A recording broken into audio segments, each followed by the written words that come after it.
Hi, welcome to this orientation session of IELTS. In this session, we'll focus on all the minute details of what IELTS is. At the same time, we'll see what all we must know before we start preparing for this test. What are we going to do in this session? Let us have a clear understanding. Let's just have a look at points that we'll discuss in this session.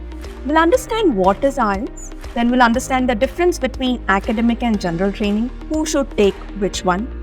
We'll also look at the format of this exam in detail, for which first we'll understand the band score, then we'll see how they are calculated. After that, we'll focus on the 4 modules which are conducted in this test, which are listening, reading, writing and speaking, with which we'll also see how their individual band score is calculated. At the end, we'll also look at the difference between computer-based test and paper-based test. And after that, we'll understand how we are going to conduct the course. Let us start with understanding what is IELTS. See, IELTS is nothing but a simple acronym of International English Language Testing System. What does it mean? It means it is a system which is going to test your English language at an international level. Simple as it is, right?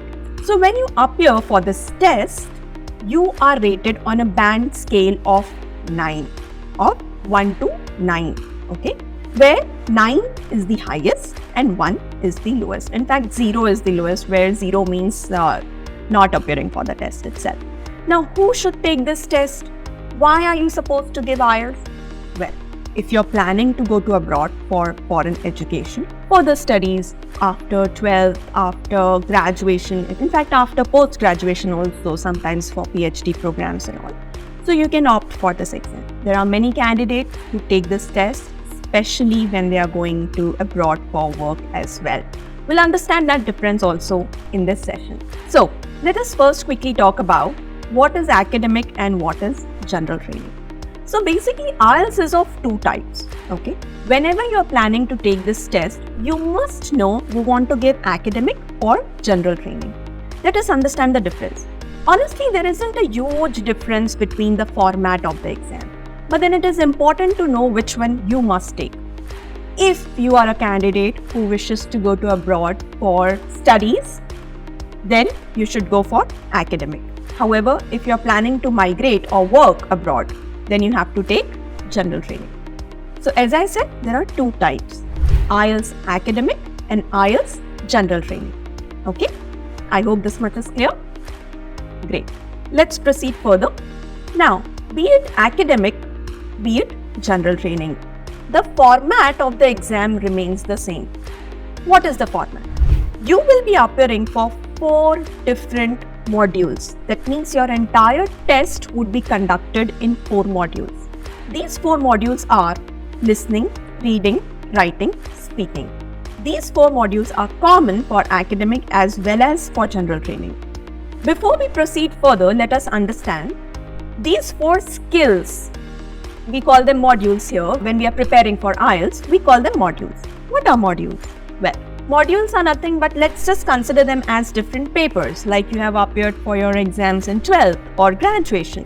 So how many exams were there? You had English, you had maths, science, social science, like these were the different papers, right? Here we'll consider these 4 as papers. In IELTS terminology, we call them modules, okay? Now these modules are listening, reading, writing and speaking. If you can see, these are the basic 4 skills which anyone must know if they claim that they know this particular language. Any language. For example, if you say that you know Hindi or French for that matter. In that case, how would I know that you know French? I would like to see you listening and understanding French, read and understand French. You should be able to write in French, of course. You should also be able to speak in French, correct? So these are the 4 basic skills. If you know these 4 skills of any language, one can say that yes, you are fluent in this language. So what is IELTS? IELTS is also nothing else but is just checking your English proficiency, correct? I hope this much is clear. So be it academic or be it general training, these are the 4 skills which are judged and on the basis of which you get a band score. So as we just saw, these 4 skills are common for academic as well as for general training. Now, what is the difference between the two types? Now, as you can see on the screen, listening and speaking are exactly and absolutely same for academic and general training.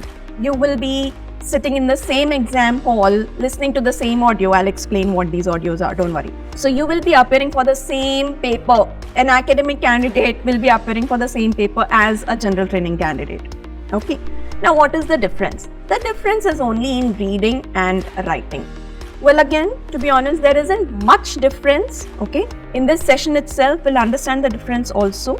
In fact, we are going to dig a little deeper in this session itself so that you have much clarity of what is IELTS and how you should be preparing for it. Okay, I hope you have now clearly understood which exam you have to appear for, academic or general training. Plus, you have understood that there are 4 modules and why are these 4 skills important to check your English proficiency. These 4 modules are judged on a scale of 9, as I have already mentioned. These are the band score, as you can see, 0 to 9. 0 means did not attempt for the test and 9 means expert user. If you are an academic candidate, majority of the universities will accept a score somewhere between 6 to 7. There are few, of course there are exceptions. There are few universities which may accept a little less than 6 or a little more than 7 would be the requirement. So it depends majorly on the university or the country that you're applying for. When it comes to general training candidate, means those who are looking for job or migration abroad, they have to check with the organization, the country and the rules set by them for IELTS. What is the requirement? Because the variation is huge. There are some profiles for general training candidates I'm talking, right? There are some profiles for job where the requirement is sometimes 4 or little higher than that, 4.5. But then there are some professions or some profiles where the requirement is 8 or above. So it varies a lot. However, as I said, for academic, it doesn't vary much. It's somewhere mostly, okay, in general I'm saying, between 6 to 7. So, well, requirement is something that you must know and your counselor will be telling that to you. So don't worry about that, alright? Whatever your requirement would be, we'll work on that and we'll work accordingly. Now we have understood what is a band score. Let us now understand how a band score is calculated. As you can see on your screen, to give you a band score in IELTS, they have to balance each module, right? So, it's a very simple logical calculation, okay? Each module, there are 4 modules we know, right? Listening, reading, writing and speaking. Each module has equal weightage of 25%. What does it mean? It means that each module will be individually judged on a scale of 9. So, you will get a score out of 9. Let's say you're getting 7 out of 9 for listening, 8 out of 9 for reading, 7 out of 9 for writing, and then again 8 out of 9 for speaking. So, your overall score would be 7.5. How? It would be an average of 7 plus 8 plus 7 plus 8 divided by 4. Why 4? Because each has equal weightage. So, an average would be taken and you will get your overall band score. So, your overall band score would be 7.5. What is 7.5? It's your overall band score. Alright, remember that. So, as I said, you will be judged individually on each module. Plus, you will get an overall band score. I hope this much is clear. Okay. Now let us look at each module in detail. We'll start with listening, then we'll go to reading, writing, and then speaking. Let us start with listening module. In this module, you will listen to certain audios in English, of course. So, there would be some audios played. You will listen to those audios and simultaneously, you will have to mark the answers which would be there on the question paper. So, when you go to the exam hall, you will get an audio, you will get a headphone basically, and you will also get a question paper on which there would be some questions written. The questions will be in different forms. They can be in multiple choice question types of format. They can be in filling the blank kind of format. There are different types which we'll detail when we start the session. So nothing to worry. So far it is important that you understand how this test is conducted. So in listening module, you will have total 40 questions which you will have to answer based on the audio that you will listen to. Okay. So these audios will be 4 separate audios, 4 different audios which will be played back to back. Okay. Each audio will have 10 questions. Where would these questions be? These questions will be on a question paper. Okay. You will get a question paper, you will get a headphone. Whatever you are listening to, based on that, you have to simultaneously, at the same time, mark the answers also. These questions can be in different forms. They can be multiple choice questions, they can be fill in the blanks, they can be any. This we will understand much more in detail when we start the session. Okay, so don't worry. Now, these 40 questions divided in 4 parts. Each part has one audio. Okay. This session will take around 30 to 35 minutes approximately. Why approximately? Because the length of the audio may vary. Okay. Some audio can be of 7 minutes, some can be of 8 minutes. Okay. So there would be 4 audios. Now if you can see on the screen, I have made an arrow which is going upward. Means what? Means your difficulty level will increase with each part. That means part 1 would be the easiest, part 2 little difficult, part 3 little more difficult, and part 4 little extra demanding. Okay. Don't worry, we'll understand all this also much more in detail. What we need to understand right now is, as we can see that there are 40 questions. We also know that listening is also scored on a band scale of 9. How is it calculated? Let us quickly have a look at that. So, based on your score out of 40, as much as you score, you get a band score. Here is a sheet. As you can see on your screen, on the left hand side, we have raw score. Raw score means, for example, out of 40 questions that you solve, you get, let's say, 27. So you fall under this category. So your score would be 6.5. Simple. So this is how you calculate your band score based on this sheet. I'll be sharing the study material with you once we start the sessions, and in that there would be other notes like band score sheets, many other things I'll tell you. Okay. So your ambition should be to score higher and higher, right? So the more you score, the better would be your band score. So this is about listening. I hope you have understood how a band score for listening individually is calculated. Now let's come to reading module. Reading, as we know, is different for academic and for general training. So what we'll do, we'll first compare the two, academic and general training, and then we'll see the differences and the similarities. So let's talk about academic for now. Reading academic is conducted in 60 minutes of time. And remember, only 60 minutes. You will not get even a single second extra to complete your reading test. 60 minutes means 60 minutes. In these 60 minutes, you have to solve 40 questions again. These 40 questions are based on different passages. You read a passage, each passage will have certain amount of questions after that, and based on the passage, you have to solve or you have to answer these questions. Simple. Something that you must have done in your school as well. Something like unseen passages, if you remember, if you can recall. Yeah, this is something similar. You have a passage, you have questions, read the passage, read the questions, answer the questions, finish. Easy, right? Yeah, sounds easy, definitely. We'll see how we can make it actually easy. Okay, so coming back to reading academic, there would be 3 sections, okay? Just like listening has 4 parts, here we have 3 sections, okay? In these 3 sections, for academic, we'll see each section has around 13 to 14 questions, right?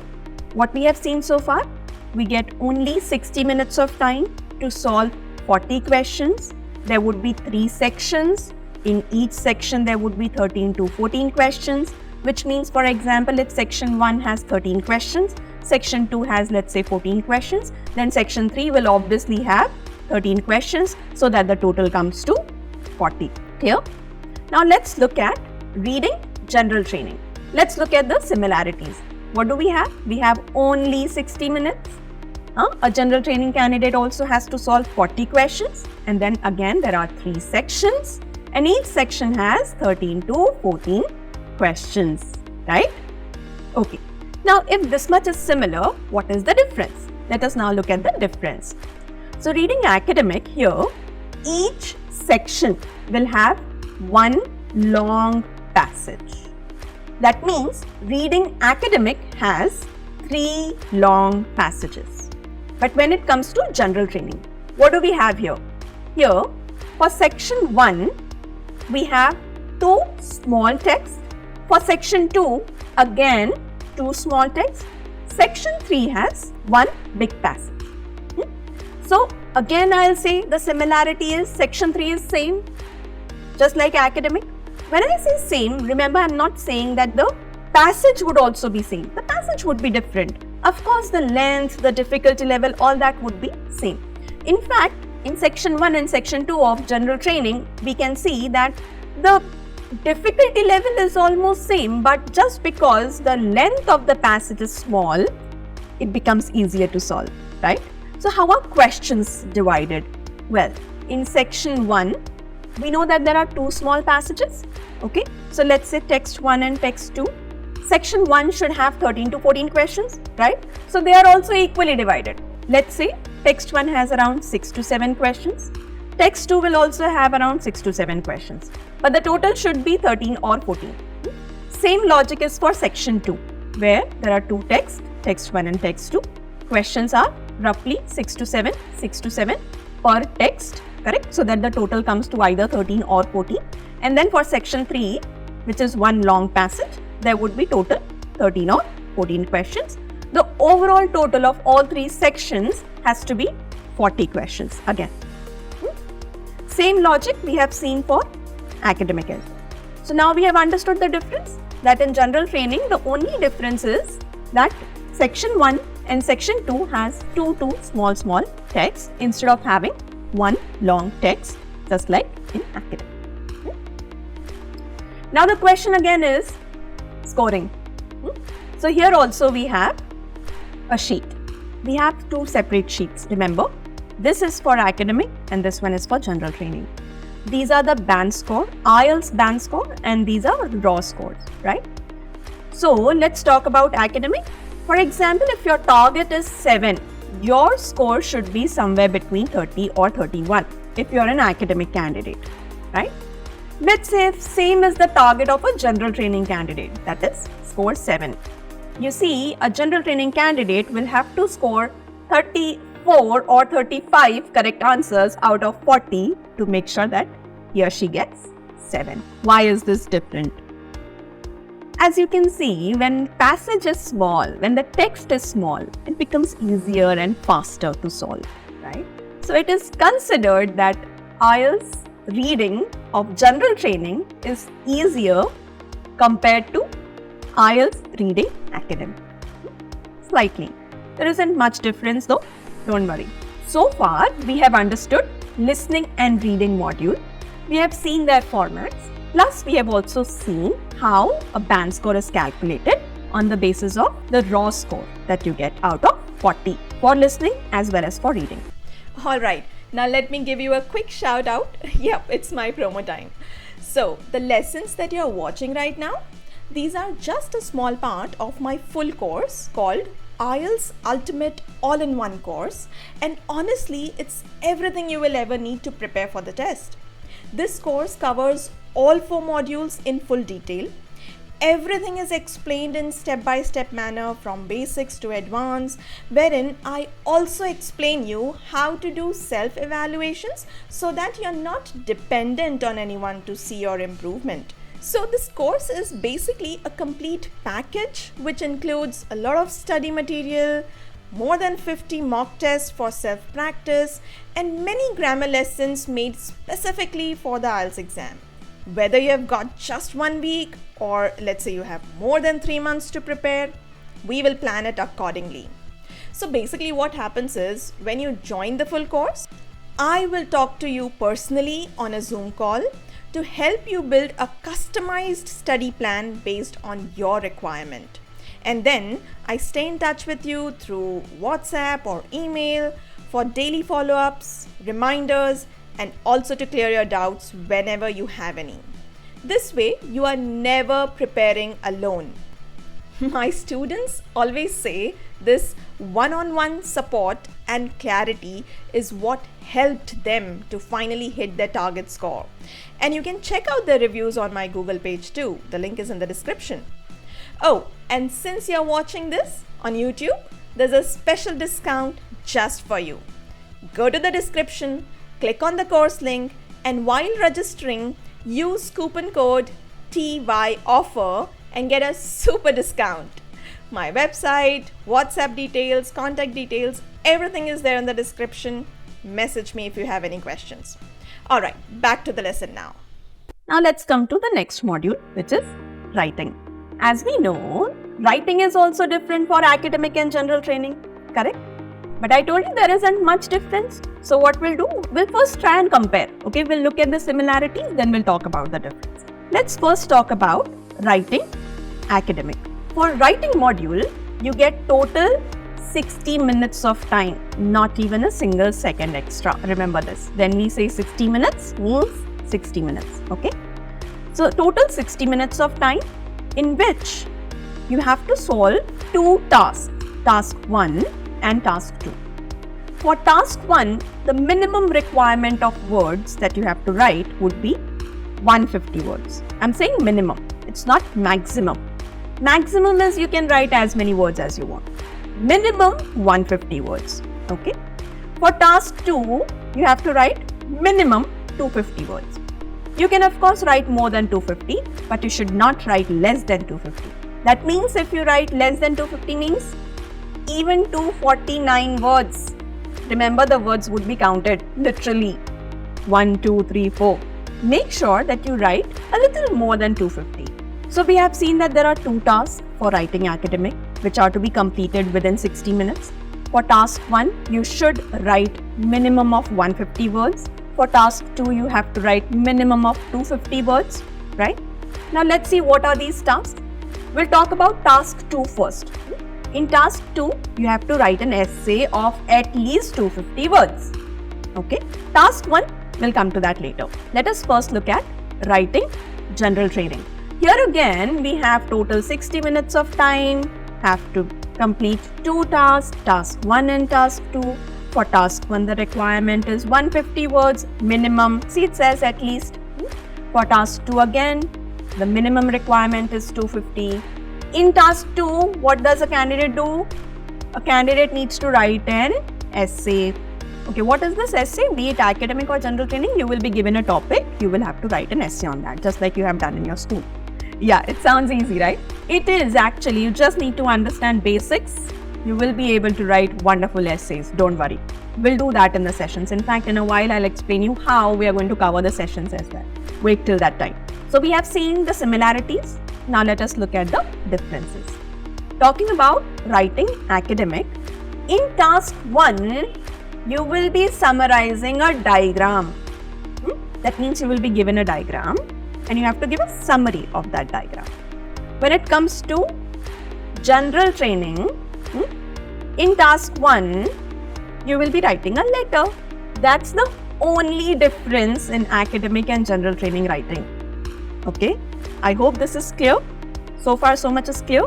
Okay, when we say that reading and writing are two separate modules for academic and general training, they are different, but as we have just seen, they are not very different. Now, in listening and reading, we saw that there were raw scores. That means out of 40, you have to score some you have to answer some correct number of questions so that you can convert it into a band score of IELTS. How do we do that for writing now? So there are certain set parameters. You can think of few.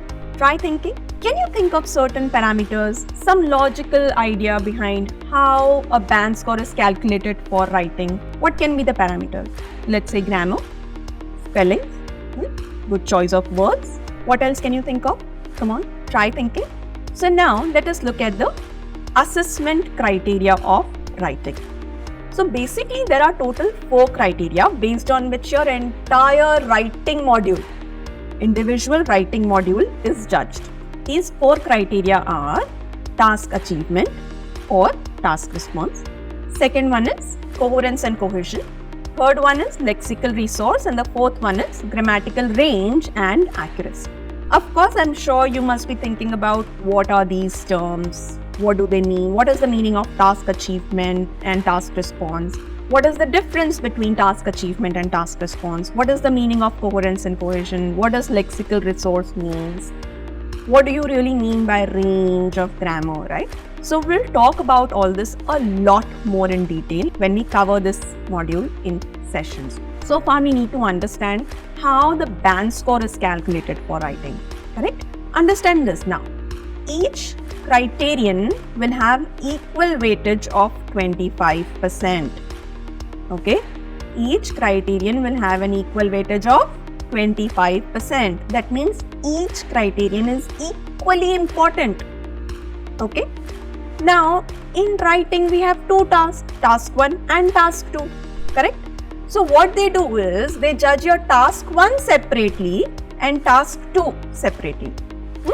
That means, now we know that, okay, each criterion has equal weightage. So, they will judge you on each criterion on a band scale of 9, individually, for both tasks separately.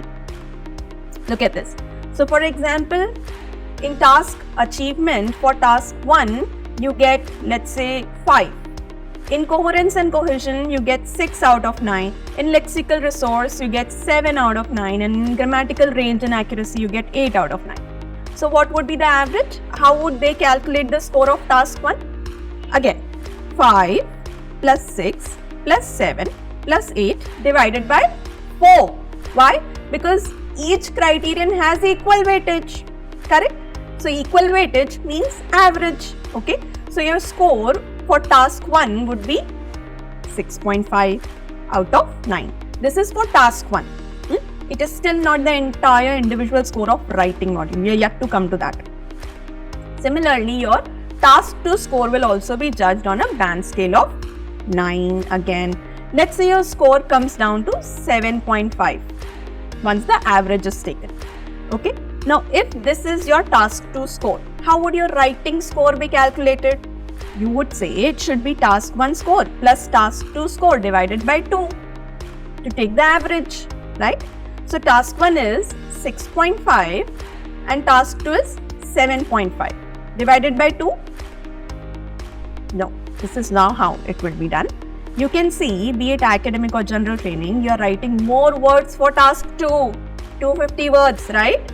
So, there would be more weightage for task 2.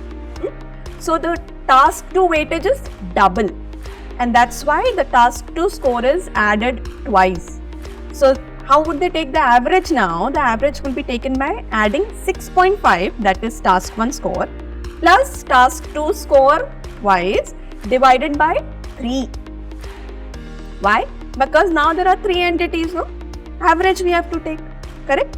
So your total score here would be 21.5 divided by 3, which would be 7.1. So this comes to 7. Your individual band score for writing module would be 7. Alright? So understood how your writing score is calculated? Writing individual score, where your task 1 score is added with task 2 score.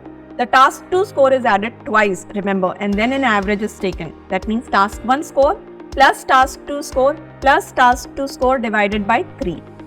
Okay, remember this. This is how you get your writing individual overall score. Why I'm saying overall here? Because you have 2 separate tasks. Okay, remember, don't get confused with the actual overall of IELTS score. I'm sure you won't. You're smart. Okay, now the question is, who decides that I'll get 5 out of 9 for task achievement in task 1, or I'll get 6 out of 9 for coherence and cohesion, or 7 out of 9. Who decides? Who decides? Who says that, yeah, okay, this is what you should score? For example, I am reading your answer and I feel that you should get 7 for vocabulary for task 1. But if some other person reads and says, no, I don't think 7 is good, I think it should be 6. Okay, a person sitting in China may say, no, 7 is good. A person sitting in France may say, no, 6 is good. Who decides? There has to be certain set parameters, right? There has to be certain description given to the trainers or the teachers or the examiners who are going to evaluate your answers, right? For that also, standard band descriptors, a public version, means which is available for public. Okay, a public version of band descriptors is available, which we can refer. Now look at this, it becomes so easy, right? Look at this now. What do we see on the screen? We have 4 criteria: task achievement, coherence, cohesion, lexical resource, grammatical range and accuracy. This is separate for task 1 and there is a band descriptor separate for task 2. What are band descriptors? What are band descriptors? What do you understand by the term? The term itself says band descriptors, something that is describing a band, right? So, for example, as we know that they are individually judged, all 4 criteria are individually judged, they get an individual band score, correct? This much we know.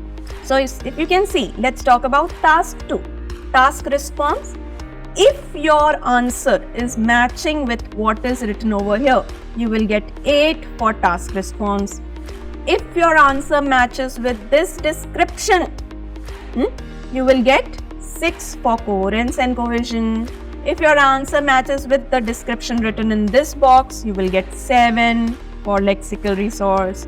And if it matches with this, you will get 5 for grammatical range and accuracy. Simple, right? Same logic applies for task 1. We have all the descriptions written here for separate bands. This is how your band score is calculated. Now, what is the logic here? The basic idea that you need to understand is, if you know that this is how your writing should be, somewhere between this and this, 8 and 9.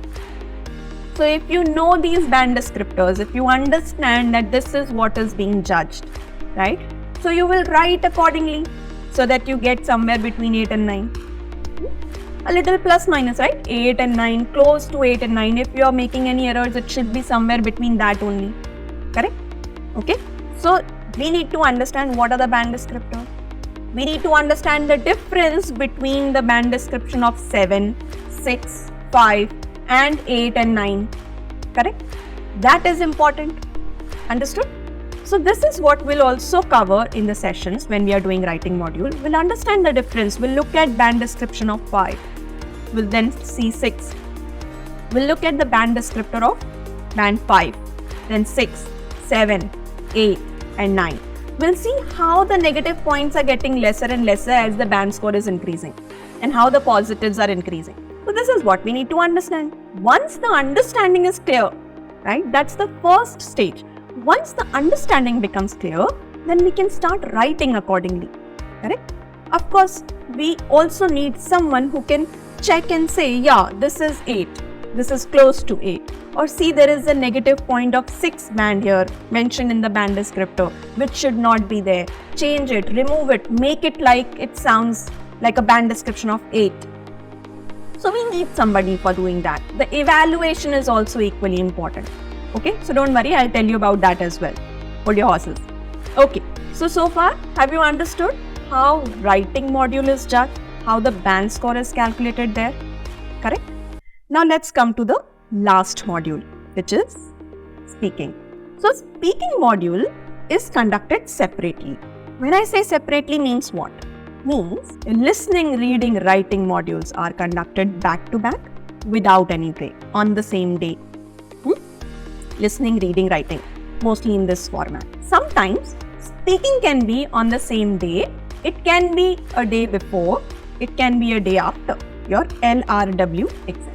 LRW means listening, reading, writing. So it can be, the gap officially is of 7 day plus minus for speaking module. Speaking module can be conducted 7 day plus or minus of your LRW exam. But normally it is a day or two before or a day or two after your LRW. Sometimes it is also on the same day, but then there is a gap. Okay, so for example, your speaking is conducted in the morning, then there would be a gap of 2 to 3 hours in the between, and then you will have LRW. I hope this much is clear now. Let us look at the format, how the speaking exam is conducted. So speaking exam overall is conducted within a span of 11 to 14 minutes, not more than that. This exam would be face-to-face. That means you will be sitting in front of the examiner to give the test. Sometimes this test can also be conducted on a video call, But in that case as well, you have to visit the exam center. I'll tell you a lot more in detail about this, so don't worry. When we'll do sessions, when we'll cover speaking module, we'll understand this much in detail. Let's have a quick look at the format of speaking module. So your speaking again is conducted in 3 parts. Part 1 is an introductory round. Then in part 2, you get a topic on which you have to speak for around 2 minutes. It's also called a long turn or a cue card. Okay. Cue card basically means a card on which a cue is written based on which you have to speak. Okay, don't dig deep into it right now. We'll understand this much more in detail when we are doing sessions. So far, just understand, okay, this is how speaking is conducted. Okay, in part 3, it is a discussion part where the examiner will again ask you certain questions and you will be answering. Overall, in your entire speaking, be it part 1, 2 or 3, there is no technical question asked in speaking. Remember that, okay? Your entire speaking will have very general questions. They can ask you anything under the sun, but nothing rocket science. Anything and everything which you and anyone else can come across day in and day out. So these questions are normally day-to-day based questions. Okay. Now again, the question is how speaking is evaluated. Because here we don't have the raw score to convert them to IELTS band 9 score, right? So how is speaking evaluated? For writing, we saw that there are 4 criteria. For speaking, again, there are 4 criteria. I'm sure you can guess few of them, right? The fluency and the coherence, right? That's the first criterion. Second one is lexical resource. Third one is grammatical range and accuracy. And the fourth one is pronunciations. So again, in speaking also, it's the same logic as we have for writing. Okay, in writing, what do we have? 4 criteria. Each criterion has equal weightage. Each criterion is judged on a band score of 9. Same. Okay, so here also we have equal weightage of 25% for each criterion. Okay, each criterion is judged on a scale of 9. Again, let's say you get 6 for fluency and coherence, 7 for lexical resource, 6 again for grammatical range and accuracy, and 7 for pronunciation. So your overall would be simply 6.5, means 6 plus 7 plus 6 plus 7 divided by 4. As simple as that, correct? I'm just giving you a raw, rough calculation idea because this is very easy to calculate. So we are taking this calculation right now. But always understand this is how it happens. There is no score in between, okay? You will not get 6.25 or 6.75, okay? There is no 0.25 or 0.75 in IELTS. Remember this. You have 0.5 gap only. So 5, 5.5, 6, 6.5, 7, 7.5, 8, 8.5 and 9, okay? Remember that this is how you have. There's nothing in between. So now there would be a question in your mind, right? If in writing tasks, I get in task 1 and task 2, if my score comes to around 6.30 after calculation. So where would be my score going? So don't worry. I'll talk to you about this when we start the sessions. This is digging a little more deep into it. We'll talk about that. So for now, just understand the basics of as much as is required, okay? Once we start with each module, we'll dig deep a lot in detail about each module. Okay, so just hold. I'll explain after speaking is over. I'll explain what we are going to do in the sessions. So far we are talking about speaking, correct? So here again, you get 6.5 once your score is calculated like this, correct? Again, the question is, who decides? I get 6 out of 9 for fluency and coherence, or just 7, why not more for lexical resource? Who decides, right? Who decides? Again, for this, there are certain set descriptions available.